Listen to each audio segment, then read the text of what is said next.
ये लोगों के साथ तो मुझे ऐसा लगता है कि मेरा टॉर्चर हो रहा है। अगर तुम मुझे बिठा दो एंड सब लोग बैठ के मेरा काम देख रहे हैं तो मेरे लिए इट्स द मोस्ट इतना हार्ड वर्क है उस एक सीजन को बनाने में। आप समझ रहे हैं जिन पे बहुत अप्रिसिएशन सेट पे भी मिली थी मुझे, और मेरे को एक्टर को भी, यू नो एंड वो सीन पे ना प्रेरणा क्या था, मैं 6 6 महीने 3 3 महीने से प्रैक्टिस कर रहा था उसको। सो अगर 7 मिनट आपने शूट किया है, आप सोचो वो 7 मिनट की मेहनत है इंटू 3 4 मंथ्स। सिर्फ मेरी मेहनत नहीं है, मेरे को एक्टर की मेहनत है, मेरे डायरेक्टर की मेहनत है, जिनके साथ बैठ के हमने सीन बनाया। I lose the love of my life that these scenes I as in lucky and these scenes are very challenging, very rewarding। अगर अच्छा जाए तो बहुत रिवॉर्डिंग होता है। तो अब जैसे लकी और मेरे में कोई सिमिलैरिटी नहीं है, चाहे मैं प्ले भी कर रहा हूँ कैरेक्टर, ठीक है, बट कोई कॉर्ड्स होते हैं जो आपके कनेक्ट हो जाते हैं, वरना रियली नहीं होगा। बट लकी कंप्लीटली ऑपोजिट है मुझे। Hello and welcome dear friends, मैं हूं आपके साथ प्रेरणा कौशिक और आप देख रहे हैं नवभारत टाइम्स एंटरटेनमेंट। आज हमारे साथ मौजूद हैं अनदेखी सीजन 3 वाले लकी पाजी उर्फ वरुण भगत। सबसे पहले तो आपका नवभारत टाइम्स एंटरटेनमेंट में बहुत बहुत स्वागत है। थैंक यू फॉर कैसे हैविंग हो? मी, थैंक यू सो मच। बिल्कुल बढ़िया प्रेरणा, आप कैसे हैं? बहुत बढ़िया। अच्छा, अनदेखी को इतना सारा प्यार मिल रहा है, कैसा फील हो रहा है आपको? बहुत ओवरवेल्म फील हो रहा है ऑनेस्टली। मगर उस सवाल से पहले मैं बोलना चाहूंगा, सॉरी मैं थोड़ा बीच में टाइम का कुछ डिले हो गया था, हल्का सा 5 10 मिनट का। उसके लिए अपोलोजाइज। मैं एक्चुअली जूम कॉल पे जा रहा था तो थोड़ी लंबी खिंच गई, सो आई अपोलोजाइज फॉर दैट। सबसे पहले जहां तक कि रिस्पॉन्स की बात है, ऑफ कोर्स आप होप करते हुए चीजें कि आप इतनी मेहनत कर रहे हो, आई होप लोगों को पसंद आए। मगर जब ये एक्चुअली में ऐसा होता है और लोगों को पसंद आता है तो और ऐसे मैसेजेस आ रहे हैं, बिकॉज जब आप बना रहे होते हो शो तो आपको थोड़ा फियर भी होता है, मेरे को था। अच्छा। बिकॉज एज आपको पता है कि मेरे कैरेक्टर में डिफरेंट शेड्स थे इस बार, और मैं बहुत नर्वस था कि कैसा लगेगा ऑडियंस को, क्या उनको पसंद आएगा, उनको क्या हो। But the response is unbelievable. मतलब आई कांट इवन, ये तुम ड्रीम करते हो चीज, ऐसा रिस्पॉन्स आ रहा है। सो या अच्छा, अभी आपने बहुत अच्छा बताया लगा। कि आपके पास ढेर सारे मैसेजेस आए हैं, बहुत सारे आपको कॉम्प्लीमेंट्स मिले, तो ऐसा कोई कॉम्प्लीमेंट जो आप हमारे साथ शेयर करना चाहें, जो आपको लगा हो कि यार मुझे बहुत बढ़िया लगा? On the top of my head बहुत सारे थे, बट एक पर्टिकुलर वो था। बेसिकली एक सीन है उस शो में, और वो बहुत दर्दनाक सीन है, और उस पूरे सीन में मेरा एक भी डायलॉग नहीं है, सिर्फ बिहेवियर है। सो मुझे नहीं पता था कि कोई वो चीज नोटिस करेगा, एंड मुझे काफी लोगों ने वो एक ही पर्टिकुलर चीज बोली, that even though I didn't say anything, the whole story was there, the whole everything was there। so मुझे बहुत अच्छा लगा कि मैं वो कन्वे कर पाया बिना कुछ बोले। इतने सारे इमोशंस के थ्रू, रोलर कोस्टर राइड है वो सीन। एंड उसमें जैसे मैंने आपको बताया, एक भी शब्द नहीं मैंने बोला है, एंड फिर भी ऑडियंसेस का उस चीज से कनेक्ट करना is, I feel very happy. अच्छा, फैमिली ने देखी ये सीरीज? मेरी फैमिली सबसे पहले देखती है। अच्छा, उनका कैसा रिस्पॉन्स है सबसे पहले? अ, मेरी सिस्टर बहुत इमोशनल हो गई थी देखने के बाद, और उनको बहुत पसंद आया। एंड मेरी मदर तो एंजाइटी वॉच कर रही थी, बिकॉज सीजन 1 उनके लिए बहुत अच्छा था, तो वो देख रही थी कि अच्छा पता नहीं सीजन 3 में अभी क्या होगा तेरा। बट मेरी मॉम आई थिंक 10 बार देख चुकी है, so that says it all, wow. She really likes it. तो अच्छा लगता है जब आपके पेरेंट देखते हैं एंड उनको पसंद आता है तो अच्छा। और आपकी स्पेशली मेहनत जो रंग लाती है वो एक अलग ही सुकून देती है। अच्छा वरुण, मैंने कहीं करेक्ट। देखा था कि आपने ऐसा बोला था कि दैट मुझे स्क्रीन पर अपने आप को देखना पसंद नहीं है, तो एग्जैक्टली उसके पीछे की क्या स्टोरी थी, क्या था एग्जैक्टली वो? यह प्रेरणा, ऑनेस्टली स्पीकिंग मुझे अपने आप को देखने में अनकंफर्टेबिलिटी होती है, ठीक है। मैं नहीं देख सकता अपने आप को, क्योंकि मेरे को पर्सनली गलतियां दिखती हैं, एंड स्पेशली लोगों के साथ तो मुझे ऐसा लगता है कि मेरा टॉर्चर हो रहा है। अगर तुम मुझे बिठा दो एंड सब लोग बैठ के मेरा काम देख रहे हैं तो मेरे लिए it's the most it's the most dangerous thing, I can't do that. अब मैं थोड़ा सा कंफर्टेबल होना शुरू हो गया हूँ। जैसे कि हमारी स्क्रीनिंग थी, जो हमारा प्रीमियर था, And so for the first time I was watching myself in like a on a big screen, you know, like a proper big screen Obviously. and lights, मतलब बिल्कुल in a proper theater. So I was very scared, but I somehow managed to, मैंने देख, you know, तो मैं personally the reason is that मैं अपनी गलतियां देखता हूँ. और कोई बात नहीं है कि मैं बोलता हूँ अरे यार मैंने वहां ये कर दिया और थोड़ा सा ये कर थोड़ा देता, बेटर ये लगता वो कर देता. हाँ, बिकॉज आप पर्टिकुलरली, मैं अपने आप को मॉनिटर पे कभी देखता नहीं हूँ कि मैं कैसा दिख रहा हूँ है। यूजुअली. बिकॉज अगर डायरेक्टर बोलता है okay then it's okay, otherwise फिर वो एस्थेटिक एक्टिंग होने लग जाती है एंड तुम भूल जाते हो तुम क्या कर रहे थे. अच्छा, तो तो ये सिर्फ अनदेखी के उसमें ही हुआ या फिर बाकी कैरेक्टर्स में भी आपको ऐसा लगता है कि नहीं, मुझे अपने आप को स्क्रीन पर नहीं देखना, उसमें भी मुझे अपनी गलती मैं जो है पॉइंट आउट कर लेता हूँ? सॉरी सॉरी, आपका सवाल क्या है? I am sorry, what? Like आपने भी जैसे बोला कि मुझे स्क्रीन पर अपने आप को देखना पसंद नहीं है, तो क्या ये करेक्ट, सिर्फ अनदेखी करेक्ट. वाले कैरेक्टर के साथ ही होता था या फिर बाकी जो आपने पहले रोल्स प्ले किए हैं उसमें भी सेम ही आपको ऐसा फील होता था? कभी भी, कभी भी नहीं देख पाता था मैं. जब मेरा फिल्म स्कूल में था, हम 3 मिनट की शॉर्ट फिल्म देखते थे, वो भी नहीं देख पाता था मैं. बट अनदेखी में फिर भी देख पाता हूँ बिकॉज उसमें इतने सारे कैरेक्टर्स हैं, और क्योंकि इतना हार्ड वर्क है उस एक सीजन को बनाने में, यू नो, आप समझ रहे हैं. तो प्रेरणा, आप सोचिए कि पहले लिखा जाता है शो 6-8 महीने, 1 साल, फिर हम उसके ऊपर प्रेप करते हैं 3-3, 4-4 महीना, फिर हम जाके उसको शूट करते हैं 2-3-4 महीना, फिर जाके वो शो आता है. It's a lot of hard work. तो वो मेहनत देखने में अच्छा लगता है और लोगों की, नहीं, इसलिए मैं देखता ऑब्वियसली हूँ, आप देखिए लोग देख इतनी लेता हूँ. मेहनत करते हैं और वो कहीं ना कहीं स्क्रीन पर नजर भी आती है और आप लोगों को इतना एप्रिसिएशन भी मिलता है। अच्छा, ये जो एक करेक्ट, सीरीज बनने का एक जो सिलसिला होता है काफी बड़ा होता है, 3-4 महीने लग जाते हैं, 4-5 महीने लग जाते करेक्ट. हैं। आई एम श्योर एक इमोशनल अटैचमेंट भी हो जाता है कहीं ना कहीं, वो एक्टर से, प्रोड्यूसर से, डायरेक्टर से, जब आप सब लोग साथ में काम करते हैं। तो अगर पैकअप हो गया था तो करेक्ट. आपको कैसा लगा था? आपने क्या वो चीज थी जो ऐसी बहुत मिस की थी सेट की? मनाली को पहली बात तो मैं मिस करता हूँ, ठीक है. मैंने ये पहले भी कहा गया है, आप एक बार सोचिए कि मैं इतना ग्रेटफुल फील करता हूँ कि मैं एक ऐसे बेहतरीन डायरेक्टर के साथ काम कर रहा हूँ जो एक्स्ट्रा ऑर्डिनरी है अपनी फील्ड में. मैं wonderful, one of the best actors in India के साथ, देवेंद्र भट्टाचार्य, हर्ष छाया जैसे पहलवान एक्टरों के साथ में काम करने का मुझे चांस मिलता है. एग्जैक्टली। और स्पेशली में देबू सर जो इतने बेहतरीन एक्टर है, और उनके साथ मेरे इतने रेसलिंग सीन्स हैं, इमोशनली रेसलिंग सीन्स होते हैं उनके साथ.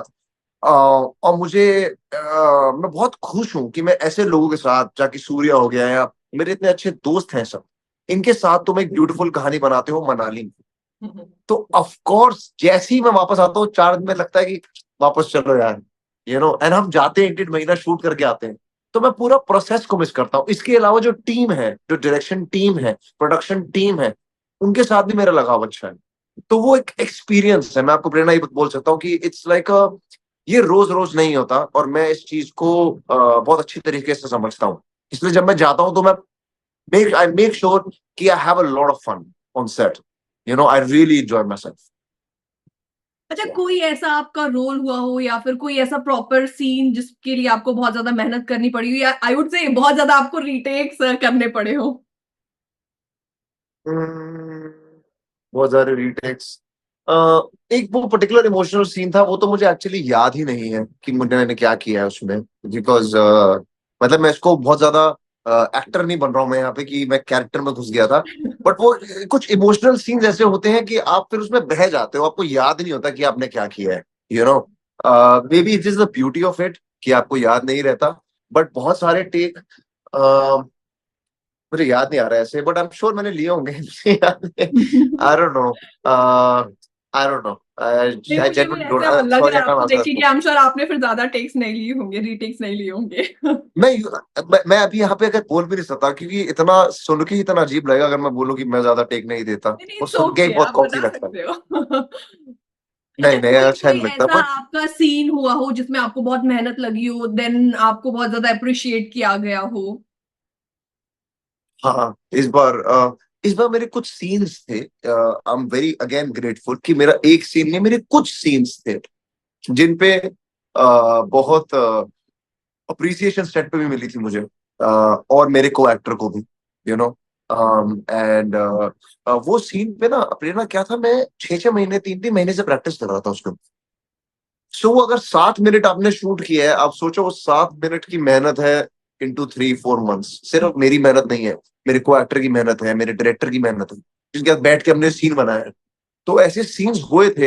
And honestly Prerna, I will tell you, if you have that, और वो बहुत 5-6 बार ही होता है एक साल में जब आपको ऐसे अपॉर्चुनिटीज मिलती हैं। एक मतलब 5-6 बार, 5-6 दिन ऐसे जाते हैं जहाँ पे आप सोते हो और लगता है कि वाह यार आज मजा आ गया, creatively you get that satisfaction. So ऐसे कुछ सीन्स थे, जैसे कि मेरा और हेली जो गीत प्ले करती है, उसका ब्रेकअप सीन था, या मेरा और देवू सर का सीन था, या मेरा और हेली और रिंकू एंड और सूर्या इन सबके साथ एक जो पर्टिकुलर सीन था जहाँ I lose the love of my life. that these scenes, I as in Lucky, and these scenes are very challenging, very rewarding। अगर अच्छा जाए तो बहुत रिवॉर्डिंग होता है कि पूरा सेट तुम्हारे साथ होता है, पूरी टीम लग जाती है कि उस एक मोमेंट को बनाने में। So it's a beautiful team work that I feel that we are a part of. It feels like that one team. So yeah, बिल्कुल, और आपने इतनी अच्छी स्टार कास्ट के साथ भी काम किया। आई एम श्योर आप लोगों की बहुत अच्छी correct. केमिस्ट्री भी हो गई होगी जब आप लोग साथ में शूट करते हो, इतना टाइम एक साथ बिताते हो तो। Of a, course. अच्छा, आप ओटीटी पर किस तरीके का कंटेंट कंज्यूम करते हो? मैं सारे तरीके का कंटेंट कंज्यूम करता हूँ। मेरे को और लोगों का नहीं पता, लेकिन मेरे को बहुत प्यार है ओटीटी से। मुझे ऐसा लगता है कि OTT, like I was talking to somebody and मैंने इनको, और हम डिस्कस कर रहे थे, मैंने बोला कि we are in the perfect age, the perfect time in the perfect industry. Because इतने सारे स्टोरी टेलर्स, चाहे वो एक्टर हो, वो राइटर्स हो, वो डायरेक्टर्स हो, सबको एक अपॉर्चुनिटी मिल रही है कुछ बोलने की, कुछ कहने की, एक कहानी बताने की, यू नो। एंड आप देख ही रहे होंगे कि ये कितने डाइवर्स कहानियां आ रही हैं, from Undekhi to Rocket Boys, there are complete different genres. And I don't know, अगर हमें अपॉर्चुनिटी मिली होती 10 साल पहले, मैं कितना निराश होता अगर मेरे को काम नहीं मिलता है या जो भी, what I mean. So I think OTT is a phenomenal space where you can tell stories। and what kind of genre, as I told you, मेरे को रॉकेट बॉयज बहुत पसंद है। मेरे को अनदेखी वो पसंद है, सीक्रेट गेम सीजन 1 बहुत पसंद था मुझे। और कैसे शोज हैं, पाताल लोक जैसे। तो मुझे मतलब ऐसा नहीं है कि मेरे को सिर्फ डार्क और किलिंग पसंद है। मेरे को कुछ extremely beautiful like a rocket boys, which is a true story about two phenomenal scientists in our country, and it's such a great history that we should be reminded of, and they have told that story in such a beautiful way that it's a must watch। I like these shows, I like everything। I'm बिल्कुल, a और अब cinephile, तो मुझे बड़े सब बड़े पता। Stars भी जो हैं ओटीटी का रुख कर रहे हैं, ओटीटी में अपना डेब्यू कर रहे हैं, और बहुत अच्छा भी लगता है करेक्ट, उनको देखना। अच्छा, अब करेक्ट। अगर आपको बोला जाए कि आपको कोई कैरेक्टर चूज करना है, तो आप अब नेक्स्ट कौन सा कैरेक्टर इस तरीके का चूज करना चाहेंगे? पता नहीं, कोई भोला सा लड़का है, गैस। नहीं, वो आपकी इमेज पर नहीं जाएगा। एग्जैक्टली, मुझे तभी करना है क्योंकि वो बिल्कुल ही कॉन्ट्रास्ट होगा of what I am doing. But to be honest with you, मैं आपको ऑनेस्टली बताऊं Prerna, I am a fan of the story. अगर एक कहानी अच्छी है, वो कैसा मर्जी किरदार हो, ठीक है, ऑफ कोर्स एक बहुत इंपॉर्टेंट किरदार हो कहानी में, ऑफ कोर्स, बट अगर कहानी अच्छी लगी आपको, तो मैं कहानी का फैन। अगर मुझे कहानी अच्छी लगती है तो मैं उसके पीछे जाता हूँ। ऑफ कोर्स जो मैं किरदार होता है वो बनाएंगे, और कभी कभी ऐसा होता है कि कहानी ठीक है बट किरदार बहुत अच्छा है। But it's the story, it's mostly the story for me. Any kind of role I am okay with. और कुछ ऐसा मिले कि जहां मैं डर जाऊं, ऐसा किरदार मुझे करना है कि मैं पढ़ूं और मैं बोलूं ये तो मैं कर ही नहीं सकता, वो मुझे करना चैलेंजिंग, लाइक है, आपको चैलेंजेस बहुत ज्यादा पसंद है, एक्सट्रीम। जिसमें आपको चैलेंज फील हो। हाँ कि बिल्कुल, हाँ मुझे को पसंद है। एकदम आई लाइक दैट। ऑपोजिट, जैसा अभी आपने बोला कि ऐसा कुछ भोला किरदार। या अब जैसे लकी और मेरे में कोई सिमिलैरिटी नहीं है, चाहे मैं प्ले भी कर रहा हूँ वो कैरेक्टर, ठीक है, बट कोई कॉर्ड्स होते हैं जो आपके कनेक्ट हो जाते हैं, वरना रियली नहीं होगा। बट लकी कंप्लीटली ऑपोजिट है मुझसे, एंड अब लोगों को लगता है कि मैं लकी हूँ, एग्जैक्टली, सो वही आई ऑडियंस उसी वांट। या तरीके से आपको देखना स्टार्ट कर देती है, उसी इमेज में आपको फिट इन करेक्ट, करती है। Correct. So I want to do something different now, you know uh grow my hair from the sides, do all of that। Yeah, so I want to do something। अच्छा, आखिरी सवाल मेरा आपसे यही रहेगा कि अब प्लीज। कौन से प्रोजेक्ट में हम आपको देख पाएंगे? मैंने एक जियो सिनेमा के लिए एक शो किया था, जो कभी भी उसकी अनाउंसमेंट हो सकती है। बहुत यूनिक, बहुत अच्छा कॉन्सेप्ट है उस शो का, जिसमें म्यूजिकल शो है वो, तो मैं ज्यादा नहीं बोलूंगा, म्यूजिक के ऊपर बेस्ड है। उसके अलावा मैं एक बहुत इम्पोर्टेंट प्रोजेक्ट पे काम कर रहा हूँ, मैं ये बोल सकता हूँ। अभी वो प्रोजेक्ट शुरू नहीं हुआ है, मैं उसके बारे में जरूर बताऊंगा, पर वो मेरा पैशन प्रोजेक्ट है। वो मेरे से निकला है वो project, and right now I am working on it, and I can't wait कि मैं आप लोगों के साथ वो शेयर जल्दी करूँ। बिल्कुल, या बिल्कुल। बहुत अच्छा लगा आपसे बात करके और आपको thank you Prerna, thank you भविष्य फॉर की हैविंग मी। सारी शुभकामनाएं। थैंक यू सो मच, मेरे को बहुत अच्छा लगा आपसे बात करके, and thank you, got a fantastic energy, and thank you for having me. Thank you so much. Bye. Thank you Prerna, bye bye, see you.